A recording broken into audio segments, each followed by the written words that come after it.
Hello YouTube. Welcome back to the bald guy in the basement building an airplane. This is wing structure video number 9. We're starting on the rear spar, and as we start on a new piece, it's back down to the workshop to start cutting and buffing and filing and etc, etc, etc, shaping, wanging things into shape. This part was particularly puzzling to me because this is working on creating the aileron brackets, and the instructions sheet has a set of instructions. The service bulletin for the aileron brackets has another set of instructions. And this, the service bulletin essentially is made for, you've already got a flying plane, there's a problem, here's how you fix it. It's not at all tailored to, you're building a plane from scratch, we're supplying you with different parts so that you don't run into this problem. So once I read through the service bulletin like 5 times, and then read through the plans, and then looked at the wiki, and did it all again, I finally, figured out what I was supposed to build and how I was supposed to build it for each wing.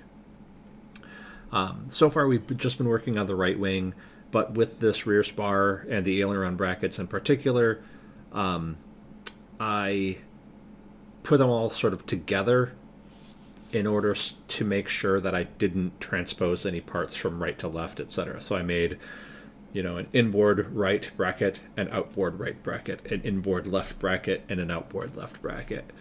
And then I immediately Clecoed them together and mounted the rear spar to the newly completed rib / front spar structure, just to sort of make sure it was going to work. Apparently, no, I didn't do that in that order. Instead, I'm scuffing and probably priming, because these pieces sat around and got a little bit corroded with the blue stuff on them. They were in a separate package from the rest of the stuff I got with my wing kit, and I didn't realize it, and I didn't take the blue off them. So these got pretty well, they got a little bit of corrosion seeping in on the edges. So scuff them all down, prime the hell out of them, because these are kind of important. You don't really want your aileron falling off mid-flight. Yeah, so I think I was referring to the service bulletin again there. But yeah, so I took some time to prime them all, and then Cleco them in place, but I swear I assembled them. Ha, jeez. It's been a few weeks since I did this part. The videos are a bit behind. I apologize. One thing I did do is, you can see I brought the aileron up from the basement. I wanted to make sure that the brackets that I was building for the swing, this is like the 6th sanity check I did on this part of the build, just because I didn't want to accidentally build one of them wrong. Once you got it right, you pretty much know, but what's the harm in a project that's going to take several years, taking another 30 minutes to just triple check something?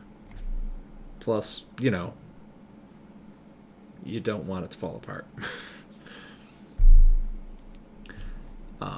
Yeah, so I guess, here we go. So those must have been Clecoed together when I was test fitting the aileron on.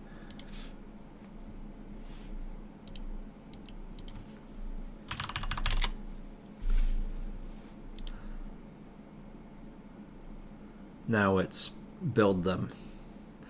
and there's a certain set of rivets that should be countersunk so that they don't. That was not. Yeah. Now I remember. The mounting of the aileron to the brackets temporarily was not to sanity check. The sanity check was done in the basement prior to bringing everything upstairs. The temporary mounting was actually to verify which rivets need to have clearance for the aileron itself, because it's a pretty close fit in some places.